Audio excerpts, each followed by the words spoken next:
Good morning everyone, Miss Whitehead here, ready for chapter 3 of our book. I hope you enjoy it. Robert Townsend woke before his alarm sounded and lay listening in the dark. Something had disturbed his sleep, a noise outside. A distant but distinct crack. He glanced at the hands of the clock on the nightstand. 20 to 6. Crack, crack, crack. There it was again. What on earth could it be?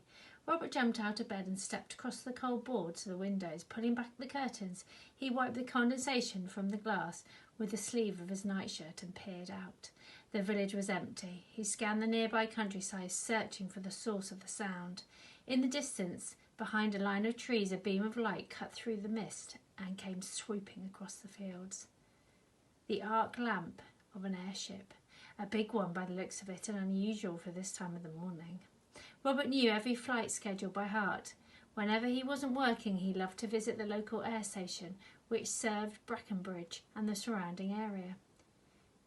He'd spot the Zeps coming in along the airways, watch the flyboys in their goggles and leather helmets carrying their toolboxes, and the passengers dressed in their smart travel clothes, queuing on the gangways. One day he vowed he'd go up there with them if he could only overcome his fear of heights. This airship felt different. From its size and path, Robert had a feeling it was not a scheduled flight. When the mist separated, revealing the rest of the craft, he knew for sure he was right. He couldn't see its name or mark, but the ship had the look of a military model. Its silver-reflected balloon seemed to suck in the moonlight. A harpoon gun stuck out from the hatch in its hull, and from the front of its gondola was covered in metal spikes. Suddenly the Zepp shut off its searchlight and changed course, climbing higher into the clouds. A popping sequence of musket flashes flared across a nearby field, and Robert watched 3 flickering lamps emerge from the woods and float down the hillside. They gathered in the valley and turned along the track towards the village. Something was going on, and he had to know what it was. He grabbed his trousers from where they hung on the end of the bedstead, jumped into them and snapped the braces on over his nightshirt. As he struggled into his winter coat, he took one last look out of the window. Lucky he did, or he'd have missed the fox. It tottered along the lane, throwing nervous glances over its shoulder. When it reached the green, it stopped and swayed, glancing about, and its eyes alighted on the line of the shops under Robert's window. Robert had the strangest feeling it was reading the sign for his Dar shop. But that couldn't be, could it?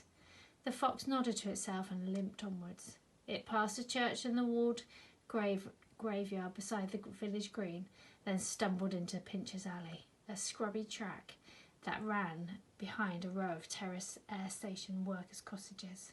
Robert waited for its shambling shape to emerge onto the bare field at the alley's far end, but it did not appear. It must have hidden down the lane somewhere in one of the cottages' backyards. He decided to go and look for it. He threw on his socks and shoes and took the candle from his bedside. Then he opened the door and crept along the hallway, treading softly so as not to wake his Dar in the next room. At the base of the stairs he drew back the rag curtain and crept into the shop. The familiar smell of beeswax furniture polish and the quiet ticking of the clocks made him linger as he crossed the floor. Each clock shape and sound was so ingrained in him they felt as comforting as old friends. On nights when he couldn't sleep, he often came down to watch the clocks and listening to their ticking, but not tonight. He put up a hand to silence the bell, opened the door and stepped into the street. A grey haze hung in the air along the pillowy silence of early morning. Far off, the barking of a dog echoed across the fields. He couldn't have been the only human alive in the world. First, he made his way over to the place where the fox stopped and stared up at the shop. There, on the cold ground, among the patches of couch grass, he found a tiny cog. It resembled those he used to seeing in the carriage clocks his Dar let him repair, only this one was bent out of shape and covered in a warm engine oil, viscous as drying blood. Robert knew it could mean only one thing. The fox was clockwork, a mechanimal. He wiped down the cog on his trousers and put in his pocket. Then he set off across the village, following the mech's route. He passed the church and was about to turn off behind the air station workers' cottages down Pincher's Alley when he heard footsteps in the lane behind. He turned to see a large leash dog, an unusual breed like an Alsatian but bigger. As it came closer, he saw its skin was covered in rivets. A mech dog, then. It was followed by 4 men in long overcoats carrying steam rifles and lanterns like those he had seen from his window. He shuffled aside to let them pass, but they gathered round, letting their mech dog sniff at him.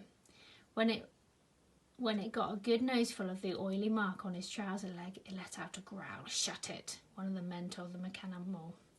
"Seen anything go past?" another asked Robert. "Anything unusual?" added a third. The fourth man didn't say anything, merely glared. Robert decided not to answer their questions. He didn't like the look of them. A big fellow with ginger mutton chop sideburns arrived, carrying a steam rifle.